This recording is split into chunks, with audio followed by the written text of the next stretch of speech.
Bismillahirrahmanirrahim. Assalamualaikum warahmatullahi wabarakatuh.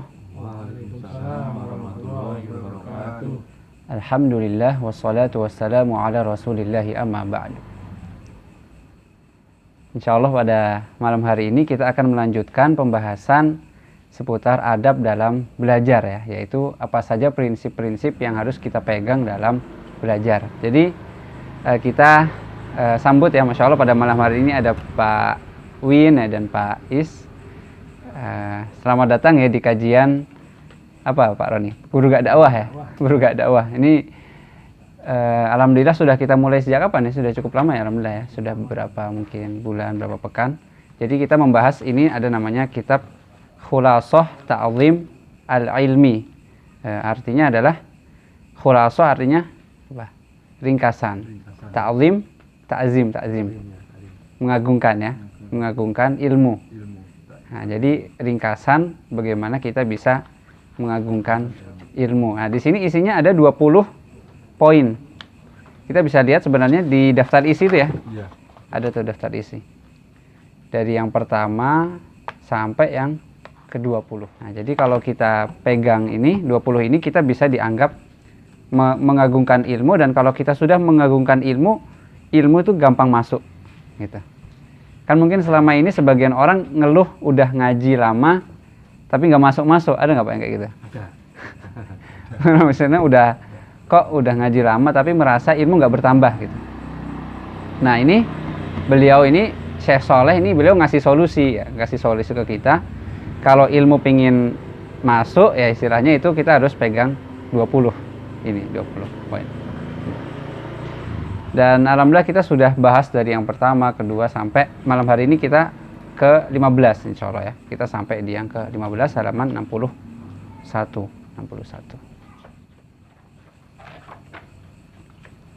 Nah di situ apa? Yang 61 mengembalikan masalah yang pelik kepada ahlinya ya. Raddu mushkilihi ila ahlihi ya.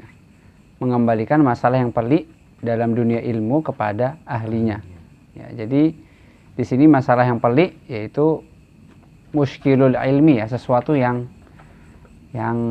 rumit gitu dalam dunia ilmu, itu harus kita kembalikan kepada ahlinya, yaitu para ulama. Nah, biasanya ulama itu siapa sih sebenarnya ulama? Kalau kita ditanya ulama siapa mereka? Orang yang berilmu gitu ya gampangnya, dan mau mengajarkan ilmu agama. Cuma kadang zaman sekarang banyak nggak yang kelihatannya ustadz gitu, atau kadang banyak yang tampil zaman sekarang ya kan. Mau kita lihat di YouTube dimanapun itu banyak yang tampil, tapi mana yang sebenarnya ulama gitu?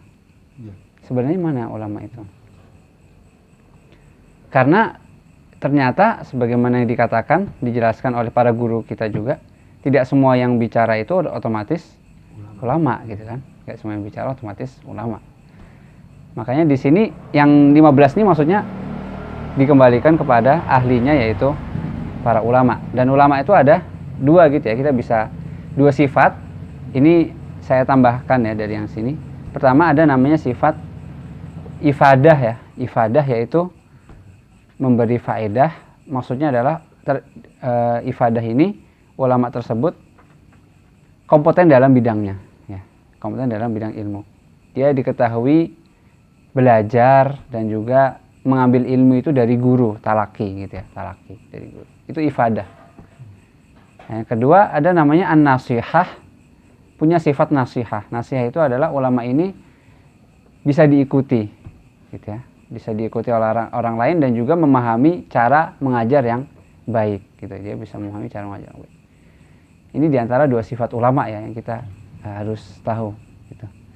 Jadi nggak semuanya kita kan kadang diustadkan gitu ya segala macam. Ya tidak semuanya seperti itu. Makanya di sini dijelaskan ya, orang yang mengumpulkan ilmu senantiasa merujuk kepada ulama yang ahli pada permasalahan pelik gitu. Dan tidak memberatkan jiwa dengan sesuatu yang tidak mampu mengembannya. Ya maksudnya nggak maksa ngomong kalau bukan bidangnya. Bukan bidangnya. Kan zaman sekarang tuh bahkan ada yang menyebut istilah matinya kepakaran gitu ya. Semua orang bisa jadi pakar gitu zaman sekarang. cuma ngaji bentar di internet udah ngomong yang masalah-masalah ini.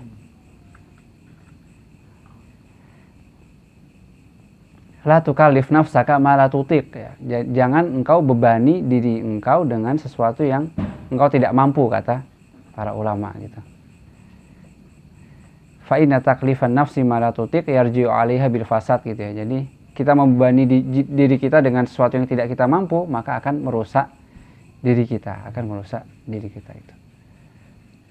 Nah, kemudian dijelaskan di situ ya di bawahnya, karena sungguh dengan ilmu para ulama bicara dan dengan pandangan hikmah mereka diam. Jadi mereka gerak-geriknya pakai ilmu gitu ya. Mereka bicara itu ada ilmunya, mereka diam juga bukan sekedar diam tapi pakai ilmu gitu. Karena kan nggak semua permasalahan kan harus ditanggapi kadang. Nggak semua pertanyaan kadang harus dijawab gitu kan. Kadang ada orang yang suka nanya mancing-mancing gitu. Ada yang gitu. Yang jebak, yang sengaja bikin fitnah gitu biar rame gitu, biar viral. Nanti kan kita ada bahas tuh, ada bertanya nanti ada juga itu insyaallah setelahnya. Nah, maka kita ikut para ulama ya, kita ikut ulama. Mereka juga pewaris Nabi. Dan di antara permasalahan yang paling rumit yang dimaksud di sini adalah fitnah-fitnah yang ada di zaman sekarang. Banyak sekali ya kalau kita. Yang berkaitan, apalagi yang berkaitan dengan banyak orang gitu. Kayak mungkin masalah apa? Masalah yang ya COVID lah misalkan ya, COVID-19 yang paling dekat gitu. Ada sebagian yang nggak percaya gitu ya. Ada yang menolak macam-macam ya orang-orang misalkan gitu. Makanya di antara, kan saya pernah diskusi sedikit sama ibu saya gitu kan. Ini gimana tanggapannya kalau ada orang yang percaya sama COVID gitu, adanya COVID. Yaitu karena orang yang nggak percaya adanya COVID kemungkinan besar memang belum mendalami gitu ya, mendalami ilmu tersebut sehingga tidak memahami, tidak mengetahui. Sama kayak orang yang nggak percaya adanya Tuhan, ya, orang ateis gitu kan, karena kan nggak belajar tentang Allah ya, nggak belajar tentang Allah, ya sehingga langsung diserang tuh orang-orang yang sudah lama belajar makanya ini kembali ke ahlinya gitu. Dan manusia itu kalau dihadapkan dengan fitnah ya kayak gini, permasalahan itu ada 3 model ya, ada 3 model. Model yang pertama adalah qaumun a'radu an istifta'il ulama ya. Mereka kaum yang mereka nggak mau bertanya kepada ulama. Jadi kita sudah sebutkan obat dari tidak tahu adalah bertanya gitu ya, harus bertanya. Yang model pertama ini mereka nggak mau tanya. Jadi istilahnya dalam bahasa Arab ada namanya jahil murakkab. Jahil murakkab itu orang apa? Ya jahal annahu ya jahal. La yadri annahu la yadri. Maksudnya jahil murakkab itu orang yang dia mohon maaf ya bodoh gitu ya, tidak tahu dan dia itu nggak ngerasa bodoh gitu. Orang dia nggak tahu tapi dia nggak ngerasa bodoh gitu loh. Jadi dia merasa sok tahu. Itu namanya kalau bahasa Arab apa tadi? Jahil murakkab atau kebodohan yang bertingkat gitu. Murakkab. Ada orang yang jahil biasa, jahil. Ya dia orang yang nggak tahu dan dia tahu diri. Oh saya ini nggak tahu. Nah, diam akhirnya bertanya ikut para ulama gitu kan. Nah, sehingga yang kaum pertama ini udah nggak paham, nggak mau nanya. Dia nggak ngerti kalau dia itu ternyata nggak punya ilmu gitu. Jadi kan akhirnya yang ditimbulkan apa? Kerusakan biasanya. Apalagi orang yang semangat beramal. Makanya dalam Al-Fatihah apa? Ghairil maghdubi alaihim waladhdallin. Apa artinya waladhdallin? Tersesat. Tersesat. Siapa mereka? Ya orang-orang kafir, Ya. Yahudi, Nasrani. Ya, jadi waladhdallin di sini spesifiknya adalah Nasrani, yaitu orang-orang yang mereka itu beramal tapi nggak punya ilmu. Ya. Jadi Allah bilang mereka tersesat, dan orang dari umat Islam yang mereka beramal tanpa ilmu, mereka ada kemiripan dengan Tersesat. Nasrani. Kan ini ya, apa? Rugi ya, udah capek-capek beramal tapi ternyata misalkan nggak diterima. Kan bisa nggak ya? Bisa kan seperti itu. dalam surat Al-Ghasyiyah apa? Amilatun nasibah. Jadi orang ini beramal, amilah artinya beramal, nasibah itu capek, gitu ya, lelah. Tapi kelanjutannya apa? Amilatun nasibah tasla naron hamiyah, tapi masuk neraka gitu. Udah beramal, capek, masuk neraka. Kenapa ya? Karena Tidak nggak pakai ilmu, nggak pakai dasar gitu, nggak tanya ulama. Nah ini yang pertama ya, yang pertama. Kemudian yang model kedua, ada lagi orang yang mereka itu udah bertanya kepada ulama, udah nyari jawaban, tapi mereka mencari jawaban yang sesuai dengan hawa nafsu mereka. Ada nggak orang kayak gitu? Jadi nanya, kalau jawabannya nggak sesuai, nggak diterima gitu, nggak diterima. Repot juga ya. Kedua, ini udah nanya sih, udah bagus, nanya sebenarnya bagus. Nanti nggak bisa nanya.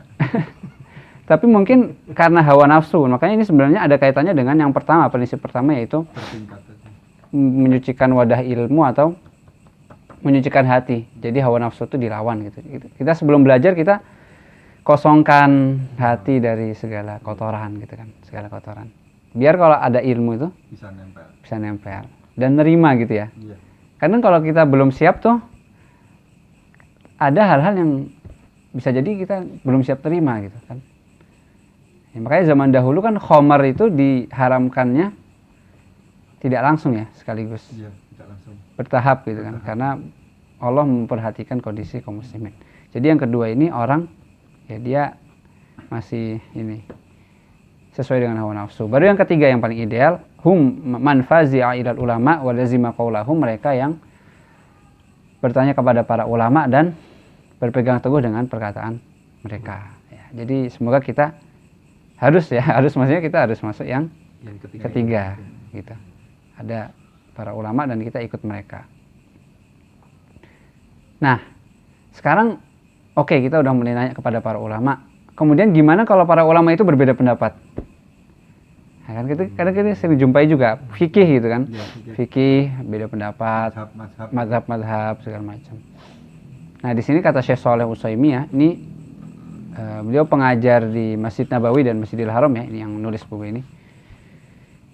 Jadi peganglah pendapat jumhur dan yang paling banyak ya. Kalau secara umum pendapat jumhur ulama, pendapat mayoritas ulama itu insya Allah yang paling aman. Gitu. Secara umum ya, kita bicara mayoritas umum.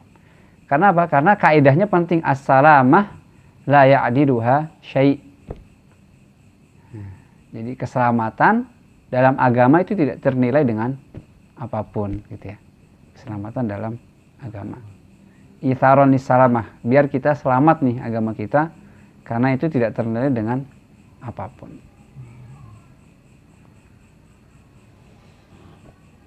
Nah baru kemudian beliau menjelaskan di antara permasalahan pelik adalah membantah orang yang sesat, misalkan ya, orang yang sesat segala macam. Itu bisa dibantah dan kita bisa serahkan kepada para ulama, dan biasanya penuntut ilmu cukup menukil perkataan para ulama tersebut gitu.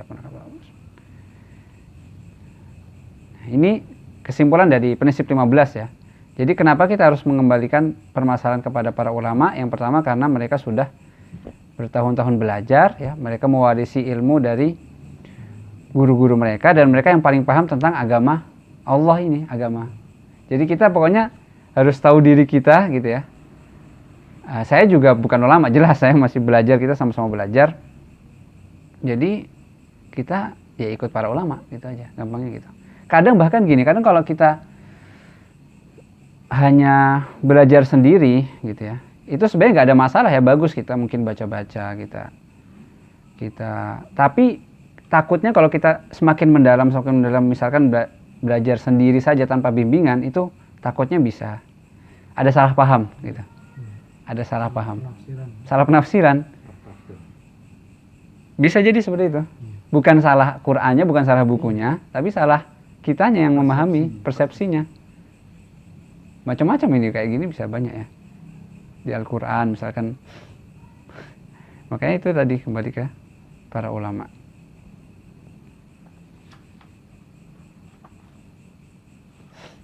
Nah ini yang ke-15 ya. Alhamdulillah ini yang ke-15. Sampai sini ada pertanyaan? Sudah cukup jelas?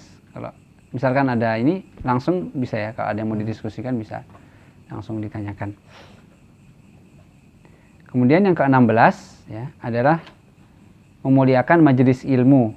Ya, ini bagus nih. Kita kan sering ada majelis ilmu ya. Iya. Ya, majelis ilmu dan mengagungkan tempat-tempatnya. Ijlalu aw'iyatihi.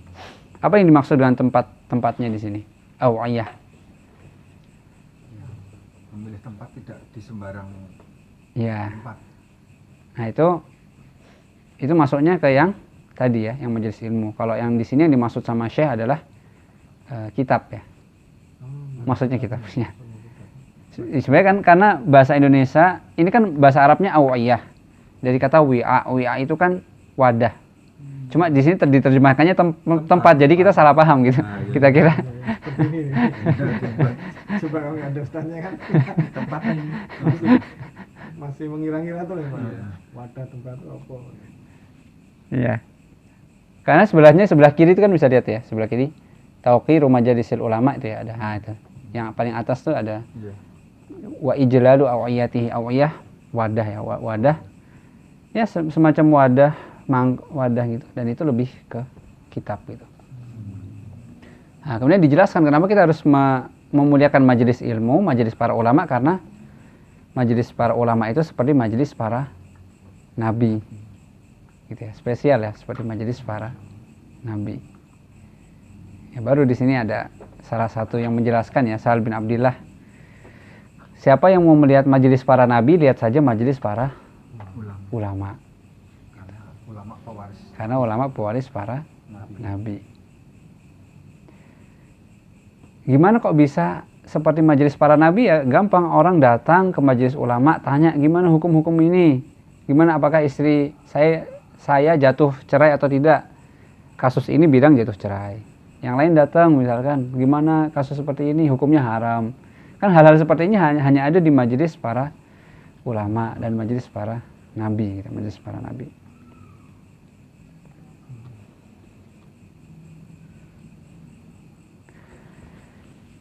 Nah, ini sebenarnya masalah adab itu ini ya, teorinya gampang dipahami, cuma prakteknya tuh butuh latihan, memang butuh latihan.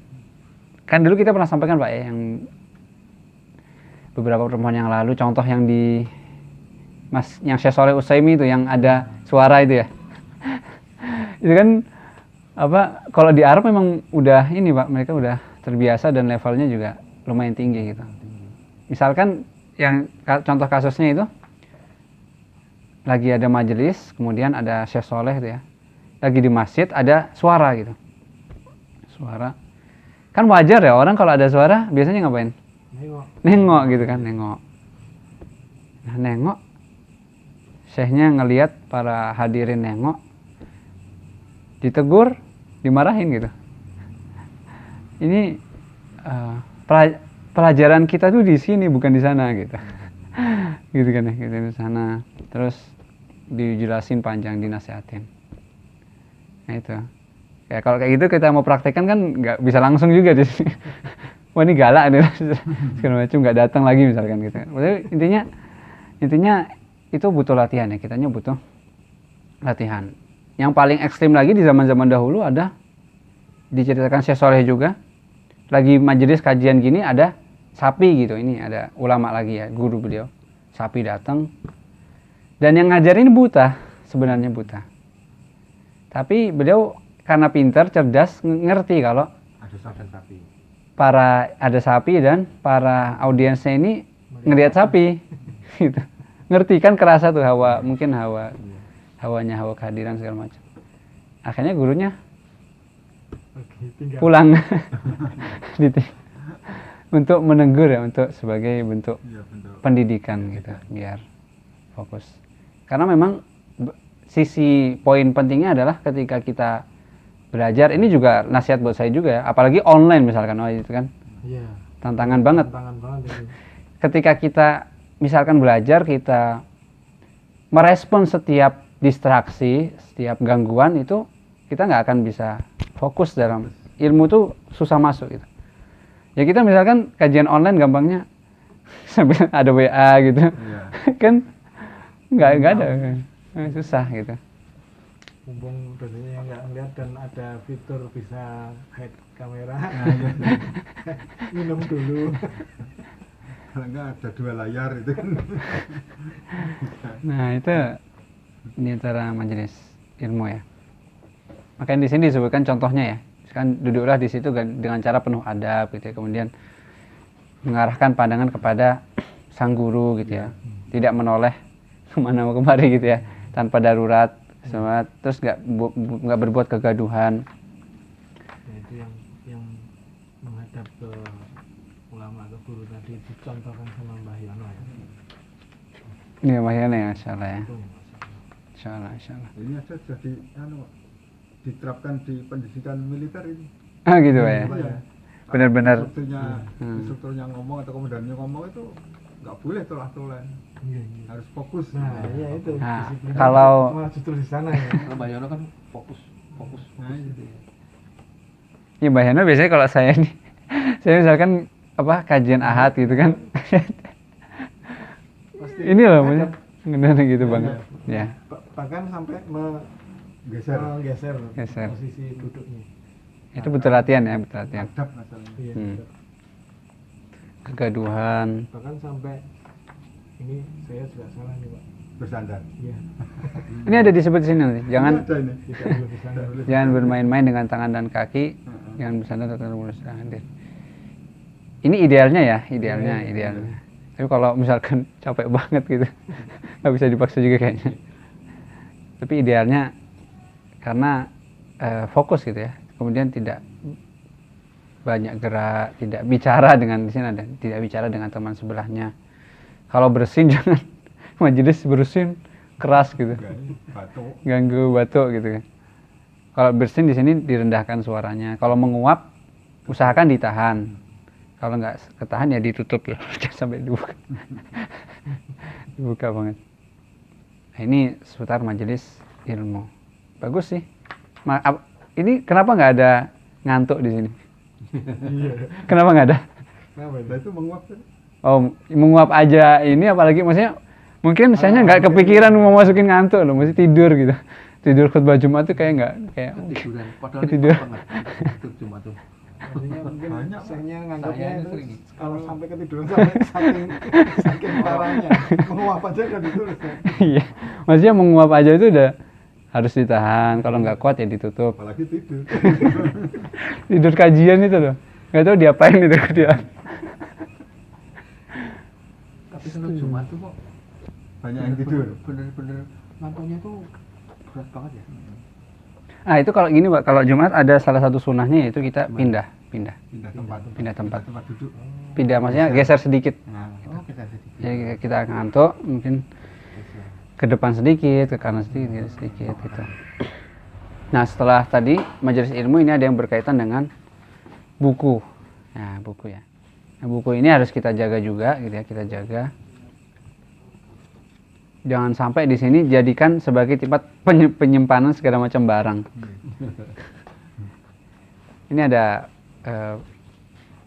contoh gampangnya parah sih ya, misalkan dulu di pondok sempat ada yang buku tebal itu tengahnya dibolongin buat nyimpan apa? HP, oh. buat ngelanggar kan, maksudnya oknum ya, oknum. Iya. Tapi kan ada kadang ada hadis segala macam itu ada. Ya nggak boleh itu jelas hal, jelas pelanggaran. Kemudian dilipat-lipat, dijadikan corong suara misalnya di sini, atau jangan pindahkan jangan dilempar ya, misalnya kita naruh buku ilmu agama ya jangan kita lempar. Kemudian di sini kan kata Imam Ahmad, aha kadza yuf'alu bikaramil abror ya. Apakah pantas dengan cara seperti ini kita memperlakukan perkataan orang-orang yang baik gitu ya. Ini kasusnya Ishaq bin Rohaweh ya, salah satu teman Imam Ahmad pernah melempar buku gitu. Ditegur sama Imam Ahmad gitu. Masuk kayak gini kita melakukan kalamul abror ya. Nah kalau buku yang isinya orang-orang baik itu saja nggak boleh dilempar, apalagi apa? Isinya hadis, ayat. Quran ya. lebih diutamakan. Lebih diutamakan lagi. Ya.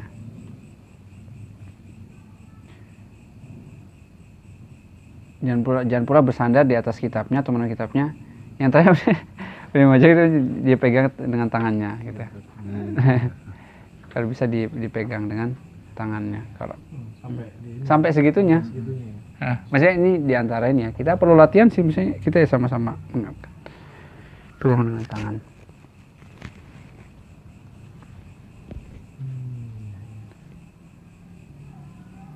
Makanya enak kalau pakai meja gini sebenarnya. Kayak enak. Saya pernah merasain itu Pak. Dan saya yang merasa paling, saya sama Mas Agung merasa paling aneh ketika di majelis pengajiannya Ustadz Umar Mita. 2,5 jam. Yang lain itu masih istiqomah Begini. pegang buku, nulis gitu, perhatiin terus. Kita berdua dah. Insya Allah habis prinsip ini langsung Pak ya. Terus ini ada kalau bisa nggak kita taruh di lantai. Di lantai. Iya. Iya, kalau bisa kita taruh. Jadi kita minimalnya gini lah ya, kita pegang gini. Pangku. Kita pangku.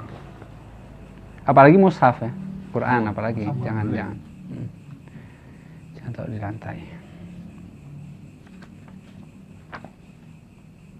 Nah, alhamdulillah ya, ini ke-16 ada kitab dan majelis ilmu. Udah lumayan ini, udah hampir setengah jam nih, nggak kerasa. Pas lah insya Allah. Yang penting kita pengamalannya ya kita usahakan butuh latihan, Masya Allah. Butuh latihan.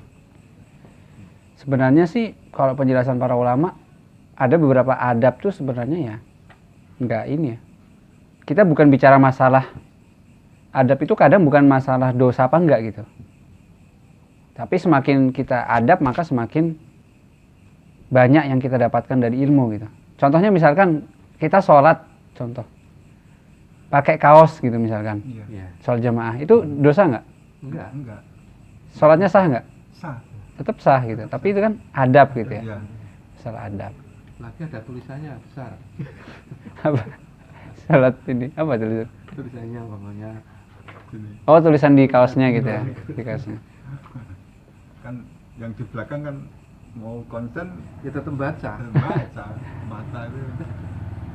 Sama juga misalkan kalau contoh praktek saya sih misalkan saya ini yang saya berusaha lakukan ya, misalkan ketika baca Al-Quran di rumah sebenarnya kalau kita pakai kaos dosa nggak masalah kan, Ya, nggak ada dosanya, sah sih.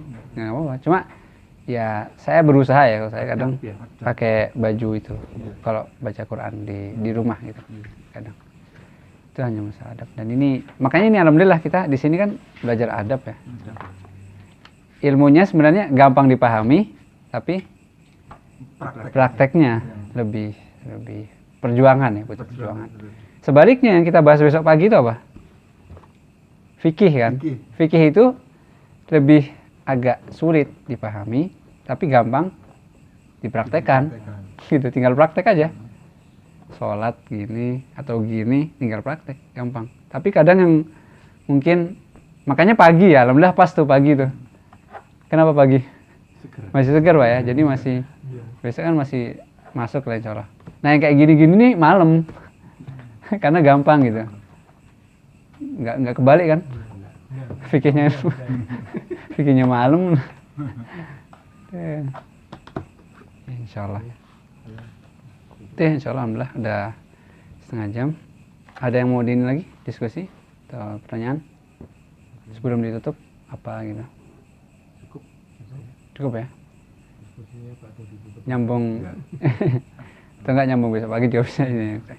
Alhamdulillah, semoga Allah mudahkan kita untuk mengamalkan apa yang kita ketahui dan berkahi majelis kita gitu ya, majelis ini. Dan tadi kalau kata Pak ini misalkan bergilir itu menarik juga ya. Jadi kita bisa saling berbagi keberkahan ilmu gitu ya. Ah, ini juga diantara sebagai penutup ya terakhir, diantara Nabi Isa beliau mengatakan waja'alani mubarakan aina ma kuntu gitu. Allah menjadikan saya itu berkah dimanapun saya berada. Nah, di antara yang dilakukan Nabi Isa apa? Sampai bisa berkah. Ya, ngajarin kebaikan sama orang lain, ngajak kebaikan gitu. Itu penyebab kita bisa berkah dimanapun kita berada. Jadi alhamdulillah misalkan kita ngelihat Pak Roni, Pak Is dan Pak Win misalkan dan Pak lainnya ngajak siapa Pak lain tuh sehingga tertarik gitu ya. Itu berkah. Penyebab kita bisa berkah dimanapun kita berada gitu. Kita ajarin kebaikan, kita ajak kepada kebaikan dimanapun ya. Berkah itu apa? Berkah ya banyak kebaikan di kita. Ya, banyak kebaikan. Ya, kurang lebihnya mohon maaf. Subhanakallahumma bihamdika asyhadu an la ilaha illa anta astaghfiruka wa atubu ilaik. Wassalamualaikum warahmatullahi wabarakatuh. Waalaikumsalam warahmatullahi wabarakatuh. Syukran dan jazakumullah. Alhamdulillah, barakallahu fikum.